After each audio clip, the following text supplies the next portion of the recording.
Hey, everybody, welcome back to Needed Conversations with Ryan and Victoria Cole. Thanks for joining us for today's episode. That's right. We're glad you're here. And before we jump into today's message, which is a continuation on the conversation about passion. What is passion? How do you reignite it in your marriage? We're going to be talking about all of that today. But before we do, we want to encourage you to join our intentional marriage community. You can do that by becoming a partner of any amount, $5 or more per month. Go to moremostforever.com, click that intentional marriage banner, become a partner, and jump into our online community. You get your own username and login, weekly devotionals, monthly date ideas, group sessions, and also we are hosting a free event on March the 3rd here in the upstate called the Intentional Marriage Date Night. You can be a part of that as well. Go to moremostforever.com, get all of the details. It's going to be hosted at House of Glory Church in Duncan Moore. It's just going to be a night of marriage enlightenment, prayer, dessert, coffee, hanging out with other married couples. It's going to be a blast. So become a partner, jump into that intentional marriage community, and join us on March the 3rd, among other things. Also, you may be listening to this the week of Valentine's Day. Happy Love Week. Yes. May this not just be an obligatory holiday that you feel like you're almost threatened into participating.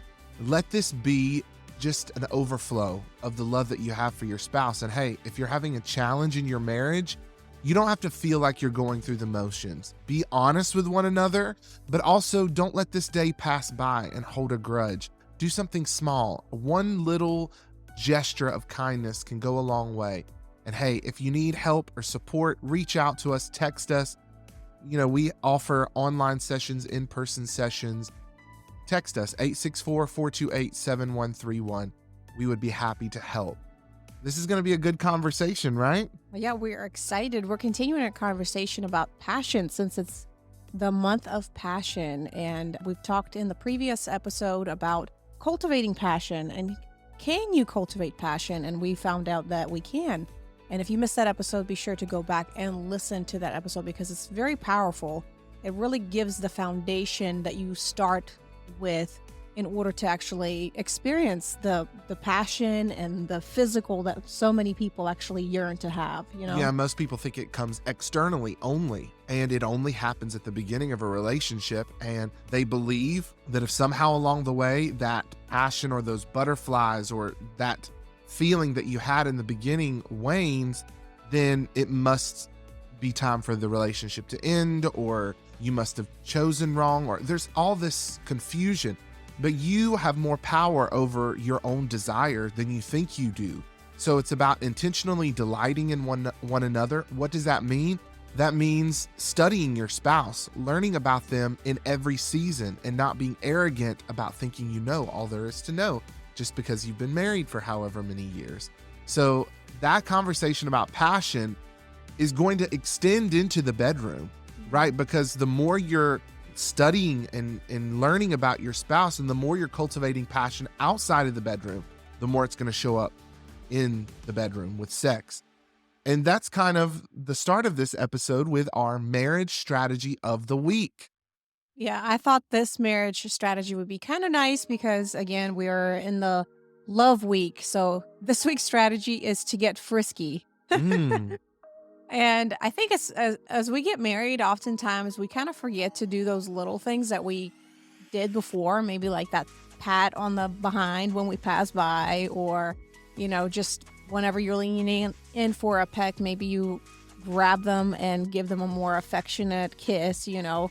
I think we forget those things and we think that, you know, now it's just we're too familiar, we're too busy, but doing those little things actually translates in the bedroom as well, because it's those little things. It's almost like a foreplay throughout the day that you do to kind of build up to that moment of when you actually are together and sleeping in bed and having a good time. You know, this is the time that these are the moments to really tell your spouse, hey, I love you, I care for you, and I still want you, and I think you're sexy. So doing those little things throughout the day, it's just a very simple gesture, but it kind of keeps you in check and also tells your spouse that you just really want them and really do find them attractive. And do it when you don't feel like it, right? Because you're planting seeds for your future. And if we're talking about desire, even when you're not quote unquote in the mood, you can get in the mood by initiating certain things. I think it's not as complicated as people make it out to be. We wait around on an external force to push us to do a lot of things. Well, the same thing is true about going to the gym. Often you wake up, you're like, I don't feel like going today. But after you go, you feel great. You feel invigorated. You feel all of the wonderful chemical releases. And the same is about sex. Even if you don't feel like it, engage and put yourself where you see yourself, where you want to be in the relationship.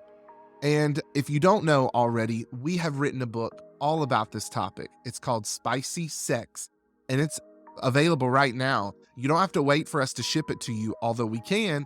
You can download the ebook right now, maybe incorporate some of our strategies from that book into your Valentine's weekend or just in your marriage as a whole. But SPICY is an acronym that tells us that sex is more than just physical pleasure. And in fact, in order to increase that physical pleasure, you have to start unlocking all of the other aspects of sex, which include a partnership, intentional intimacy, comfort, Mhm. realizing that sex is all of these things and engaging all of those dimensions of it. It's going to increase the spice in your relationship. And it will continue to keep you coming back for more, which is the why and the spicy yearning. And that's what we want. We want to make sure that we are engaged with our spouse. We keep that connection and that we keep that yearning for one another. And that's how we cultivate that desire. Yes. You can get that at moremostforever.com. Any more to add for this marriage strategy? No, but I like the word that you used, invigorating. Invigorating. Yeah, it's a good word too. So get frisky this week, engage with your spouse, even if you don't feel like it. Turn on all of those emotions that you have power over and connect. All right, let's jump into this conversation about passion. Last week, we learned that our passions can be cultivated. This week, we're going to go through how you can actually cultivate that passion with your spouse outside of the bedroom and how that will result in more action in the bedroom. So, most people focus on the physical when it comes to intimacy, when it comes to passion, and they get disappointed when their physical needs are seemingly not met. But what if you could cultivate the physical connection with your spouse by connecting with them at the level of their soul? What Mhm. is your soul? Your mind, that's your intellect, your will, that means your daily decisions, your mind, your will, and your emotions. So, we're going to be giving you 12 things over the next 2 episodes that are going to be little tips that you can initiate that will help to refocus your passions through intentional delight in your spouse. The first 6 we're going to give today, but you want to make sure to come back next week to get the additional 6. But let's jump into these 12 things. What is the first thing, Victoria, that you can do to start engaging passion? The first one, of course, is actively listening. We have said this strategy many, many times about how oftentimes we listen to respond and not listen to actually understand your spouse. And you may be doing these 12 steps that we're going to go through, but maybe you're not doing them in an effective manner. Maybe you're saying, well, I have been listening, but are you truly listening to really understand the heart of your spouse?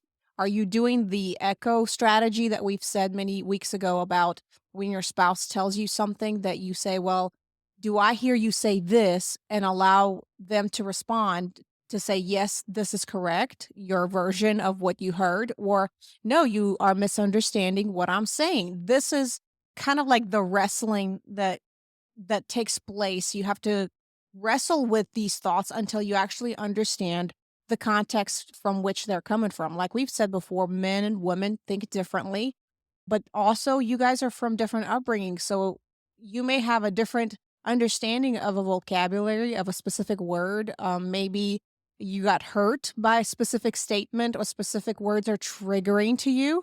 And so it's very important to start to kind of learn your spouse and what are some of the things that they respond to And what do they mean when they actually are saying specific statements and specific words? That's right. A lot of us come into conversations with our spouse defensively. And it's already a problem if the only time you're talking is to confront issues. We just did a reel on how to confront issues. We talked about it last week too. But every conversation that you have shouldn't be just confronting stuff. There should be conversations that you set aside to say, let me learn something new about you. What do you think about this passage in the Bible? What do you think about this going on in the world, in the news?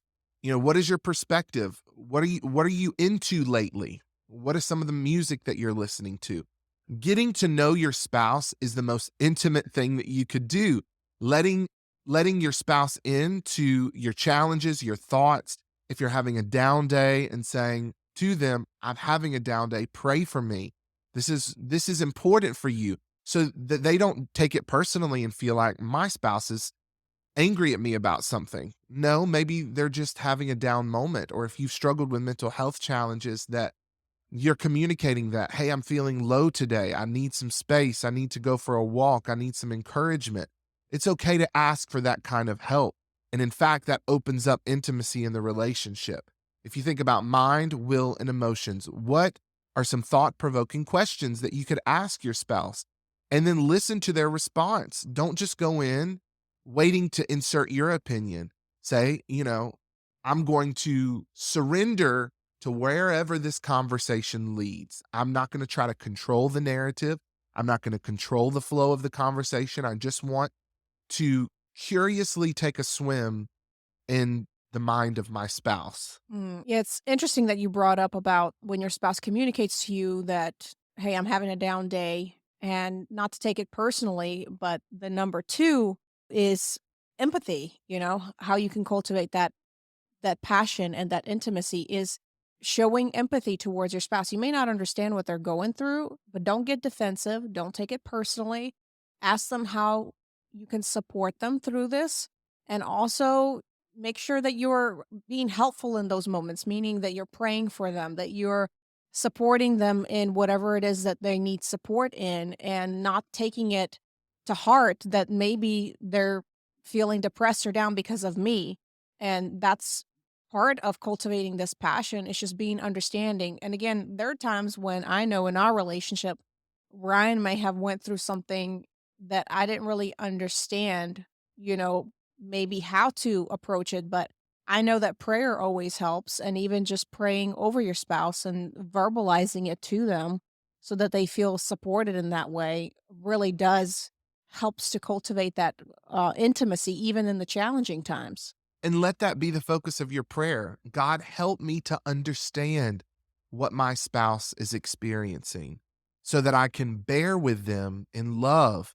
That's what intercession is. It's standing in the gap, it's being a bridge. It's when your spouse feels overwhelmed by the cares of life that you step in and help bear that burden with them and ask them, how can I help? Is there anything I can do to lift the burden off of your plate tomorrow?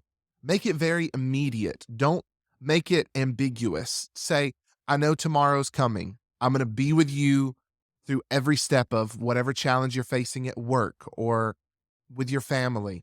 What can I do tomorrow to help support you? And maybe it's nothing. Maybe it's just listening. It's as simple as that. But be there and be present, and don't make your spouse feel guilty for expressing what they're going through. Dr. Caroline Leaf says, and we quote her often, that it's freaking out in the love zone to be able to say, honestly, this is what's going through my mind, and not feeling condemnation. Especially people of faith, we can push our spouse into a space where they don't feel open to tell us because, well, you're not talking in faith. Now, we're not talking about everyday 24 hours a day language, right? We do have to control our words and be more faith filled and positive with what we're saying. But if we're having a conversation with our spouse, we want to feel open to say, you know what? I've had these thoughts and they're scary, even to the degree of I've thought about taking my own life, or I've thought about, harming myself. To be open enough with saying that. I know there's a lot of women who experience postpartum depression, and their husbands don't know how to deal with that.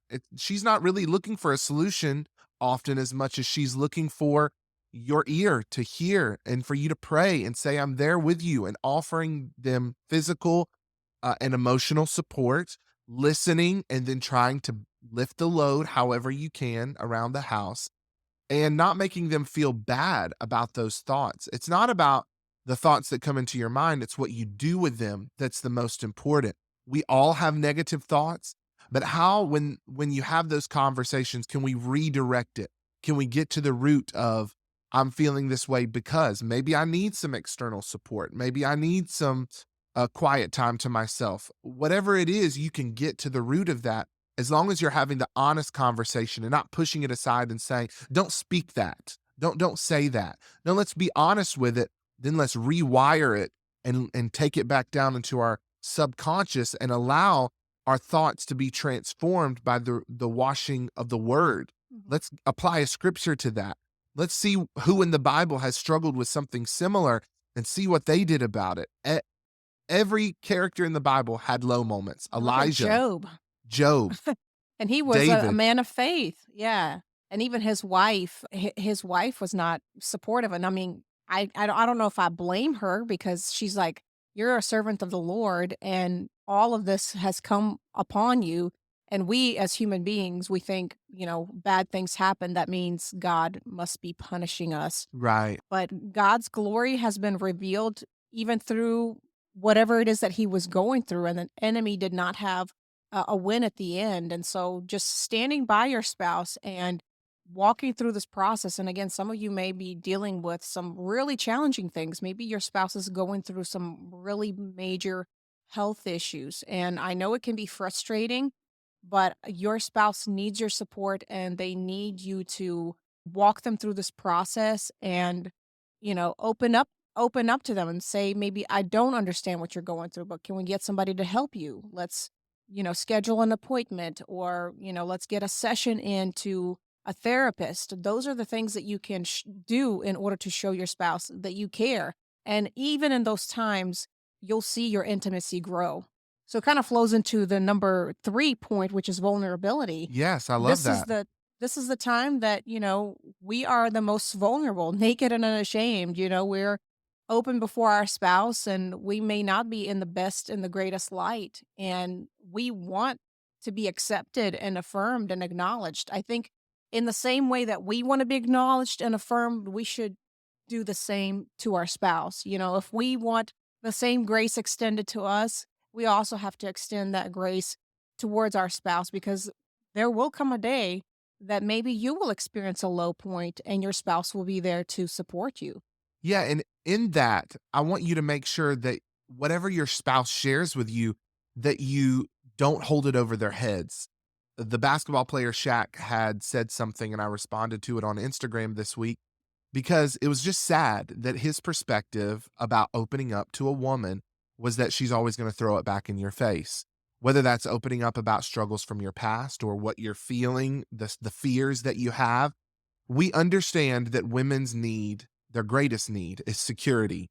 That's shown, and often men feel like that they can't show any cracks in the veneer of their armor. They want to feel like that they've got it all together at all times, but the truth is men are often isolated and have the highest rates of suicide, and that's because they don't feel like that there's anyone that they can talk to. And so if your husband, ladies, does choose to open up, don't allow yourself to think less of him. Actually, understand that it's the biggest strength that he can show by telling you the truth of what he's feeling. I know you may feel it in the moment. Okay, he's telling me this. He's never shared this before. I want to freak out right now, but you can't. I remember going to Brazil on a missions trip, and we were going into one of these remote villages. They live in like a 3 by 3 mud hut, some of these. And the translator went in and assessed the situation and said, "We need to go in, but I'm telling you right now, you are not allowed to cry. You're not allowed to freak out over what you're getting ready to see. And if you feel like that you are, you need to go ahead and walk that back down that hill. because we need to intervene here, and they can't know that we may be freaking out on the inside, right? And I know one of the girls in our group had to step away, but we walked in and what we saw was a newborn baby with third-degree burns all over it, and a Mm. mom who was fearful that her child was gonna be taken or that she was gonna be blamed and an accident happened, and we showed strength when she was weak. We didn't freak out because she was freaking out. We showed her empathy and compassion. Yes, it's obviously realistic to feel certain emotions, but at that moment, we needed to show strength on the other end and respect her as a mother. We ended up getting her help, medical attention for the baby, brought her other kids down for this little performance that we were doing and showed her care. It was hard to look at that situation and not feel those emotions rising or not have questions in our mind about her as a mother. But in that moment, she didn't need us to feel that. She needed us to be compassionate and to give her support. And the same thing, I know that's kind of an odd illustration, but with your spouse, if they're opening up to you, it's not your time to question their motives or their morals. Is that, oh, he's feeling down because maybe he's done something that he's ashamed of. Maybe it's not. Maybe it's that he is feeling overwhelmed and burdened by the weight of the responsibilities that he carries as a man. Maybe it's something at work. Don't jump to conclusions and don't freak out that, oh, this husband that you thought was this solid rock is somehow a little bit shaky. No, it actually takes great strength to open up and say, I need help. So give him the help that he needs by showing him love and compassion.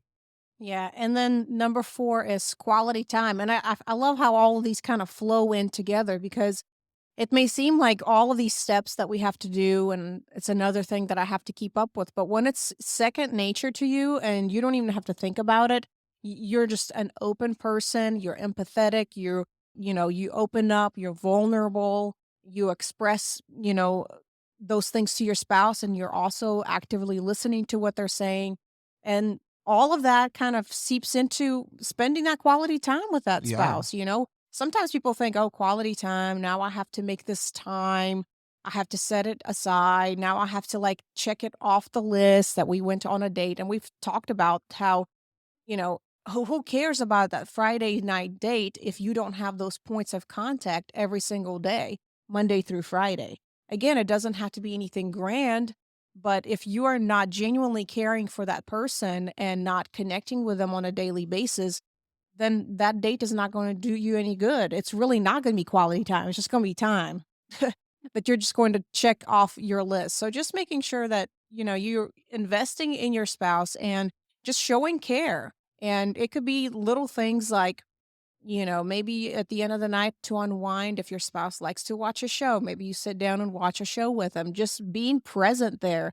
Or maybe that means a conversation. I know some of you really yearn to have a conversation with your spouse. And even if you're not a talker, just listening to what they're saying and hearing them out already speaks volumes to a person who is so much in need of expressing themselves during that moment. And your body language is a good indicator of how engaged you are. And that Mhm. what is the difference between time with your spouse and quality time with your spouse.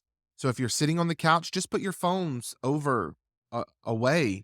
And if you're watching something, great, but turn your body inwards towards them. Hold their hand, share a blanket, show them that I'm with you.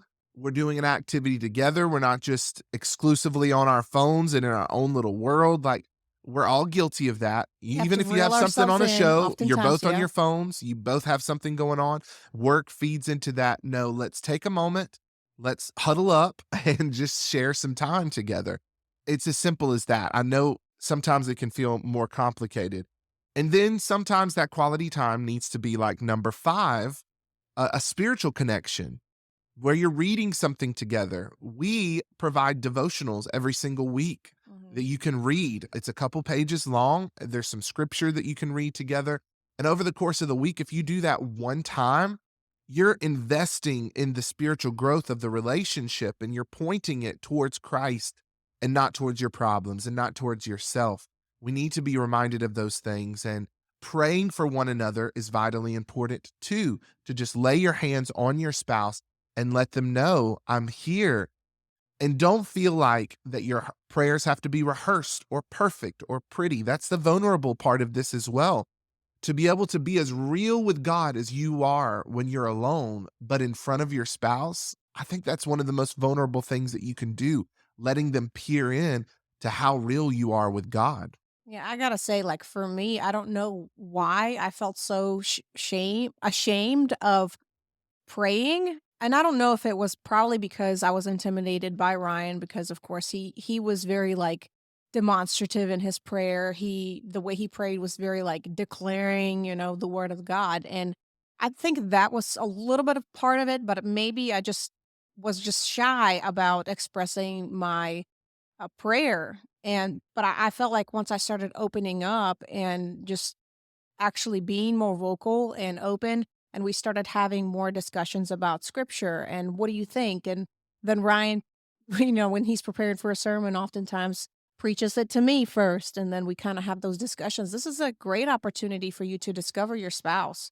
We sometimes are arrogant to believe that our spouse is not going to change. They are stuck in their ways, but when you start bringing it to the scriptures and really just like, what do you think about the scripture? Or we It's a believe that great they're not, conversation starter. or we believe that they're not as spiritual as they are because they're not, Doing all the devotionals or making the or they list, the don't look and journal. sound like your favorite preacher, right? They don't have the language, but they're sincere, they're pursuing holiness, they're, you know, interested about the things of God. Start there, you Mhm. know.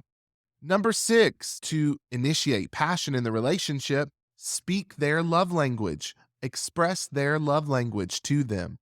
We can say this over and over again, and there's been a lot of criticism about the 5 love languages as well. They say there's more, They say but there's more or there's hybrids. I mean, there's so many ways that you can put it, but I think just think of it as simply as it is, right? There are dominant languages that you speak, whether it be acts of service or touch or words of affirmation and so on.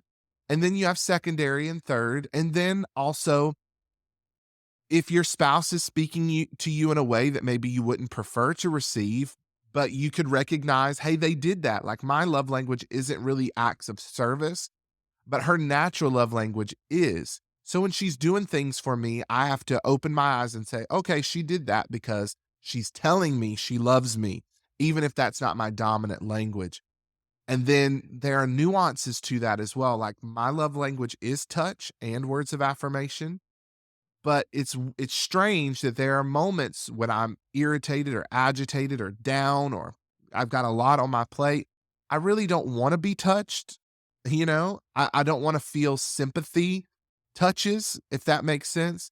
So it's important that you're consistent in showing that affection, that it doesn't just feel like, "Oh, you're just seeing that I'm frustrated right now and you wanna reach out and touch me." So these conversations about those things make a difference because if I wouldn't communicate that with my wife, then she tries and then she's like, well, he said that's his love language. Maybe he's lying.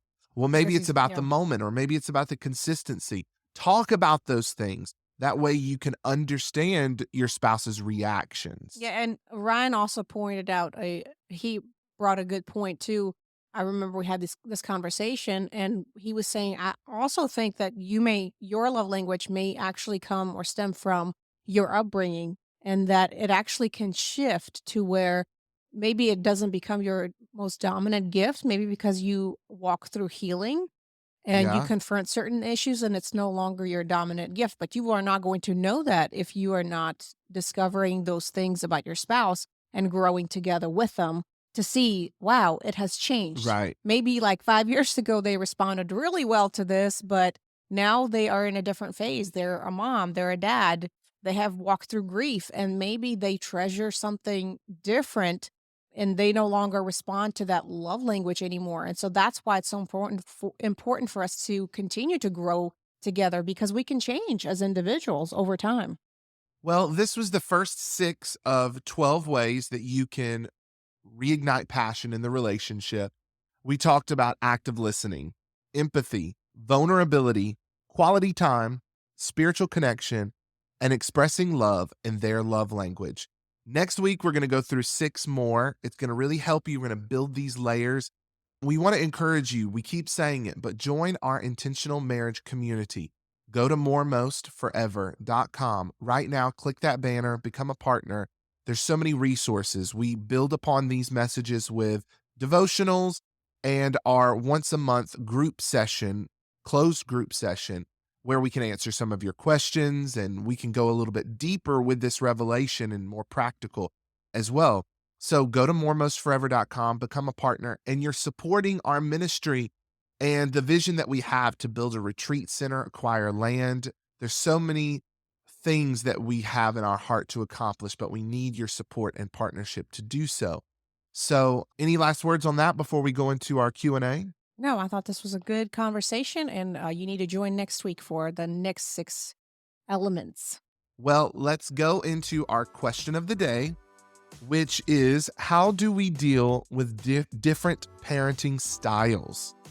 I think this is a very common question that couples have because we were all raised differently. Mhm. Some of us were raised with spankings, and some of us were raised with timeouts, and some of us had a combination of the few of both. And there may be reasons why you don't want to use spankings as a form of punishment. Maybe you were abused growing up. Maybe it triggers something. These conversations have to be had, hopefully before you get married, but so many couples don't have these kinds of conversations. But at least before you have your child, take the time to say, how were you raised? What happened when you disobeyed at home? And what kind of things do you want to include in our parenting strategy? Yeah, and sometimes certain things may fly out the window once you have the baby and you see how cute it is. And, maybe one parent or one spouse will become a little bit more lenient than the other. And that's another dynamic that is going to change your marriage for sure because, that's an everyday thing. Now you have another individual that you're responsible for. And now there's this tug of war of how to raise your kid. My way was right or your way was right. But the way I would say that you should approach parenting is, not by saying, well, I was raised like this, so that's what we're going to do. You have to think about your family as a different unit and think about bringing the best of from both sides and just making something of your own, making your own traditions for your kids, thinking of the best ways to approach your child. Because again, when a child is born, they may need a different approach than what you needed as a child because they are their own individual. And we learn that even as our children age, like our kids are 5 and 6 and they're hitting different stages. 5 and 7.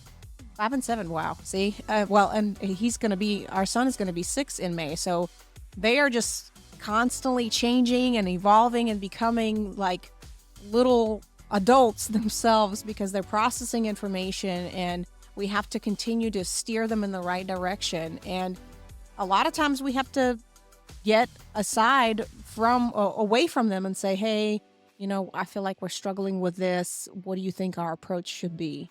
And then come to an agreement of how we can approach this and start implementing it. It can be incredibly frustrating at times Yeah. to try to navigate the different personality types of your kids. And that's sort of the other thing I want to bring into the conversation, which is don't be so arrogant to say, well, this was how I was raised. This was what worked or didn't work. And so this is how I'm going to do it. The fact is, each child has to have an individualized approach. The way that one kid responds to corporal punishment is different than what another kid will. You have kids that are more strong-willed. You have kids that are more quiet and submissive. And to be honest, that's the dynamic of our children. Our daughter is very strong-willed. And so we have to approach things very differently than our son. And at the same time, just because she shows the most outward expression, often she can get our attention. And even when it comes to discipline, our son, because he's quiet, we have to make sure that we give him equal attention. Although he's more submissive, he's not getting screamed at a lot. That's still a form of attention. And I'm using the word scream very loosely. We do raise our voices at our kids, trust me, but not in an abusive way. But nevertheless, our son needs to be shown just as much attention, even though he's the more quiet one. So often parenting is relegated just to how you discipline them, but also how do you cultivate their gifts? What are the activities you're going to make room for in your home? How are you going to invest in them spiritually to make sure you're not just offloading their spiritual growth to the church, which sometimes is far and few and in between. Like they're not always getting what they should at the church. And then also letting them see you model behavior because they don't get what you tell them as much as they get what you show them.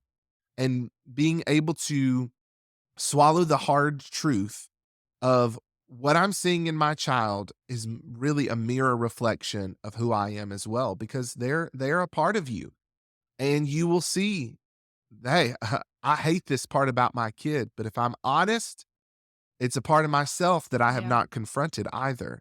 So all of those things are a part of the conversation that you need to have.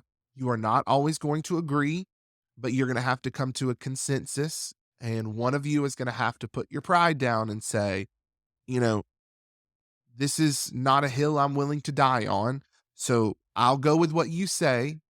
Don't go around and subvert that in a subtle way with your child. I'm only doing this because your father wants me to do this, but I don't really want to do it, right? That's undermining the authority of the other parent.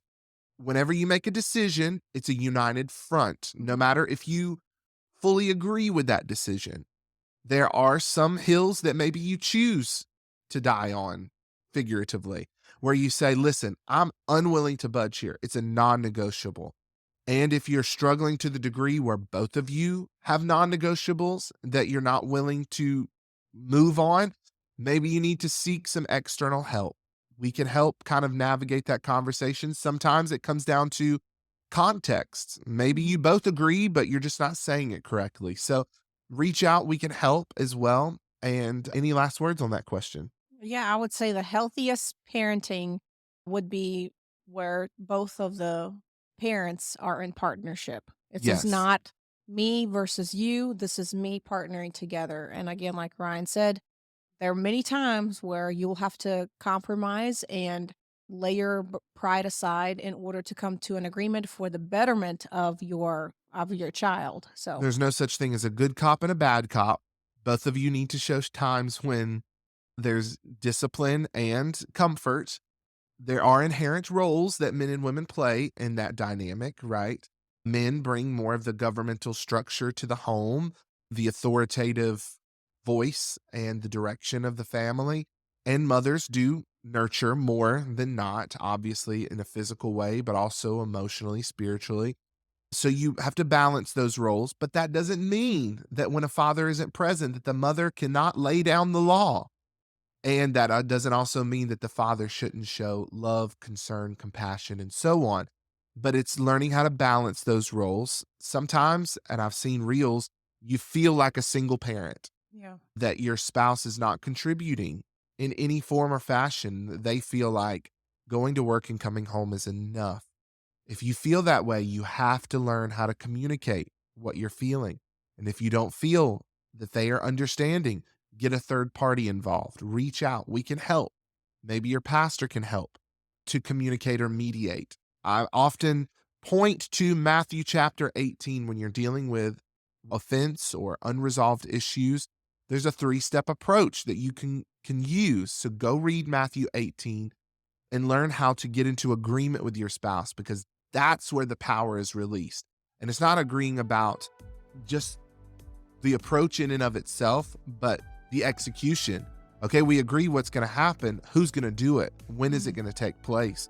There's a lot more layers to it than what we think. But we hope that answered your question of the week. Thank you for joining us for Needed Conversations. Join us next week as we continue this conversation on reigniting the passion. Yeah. We'll see you guys next week.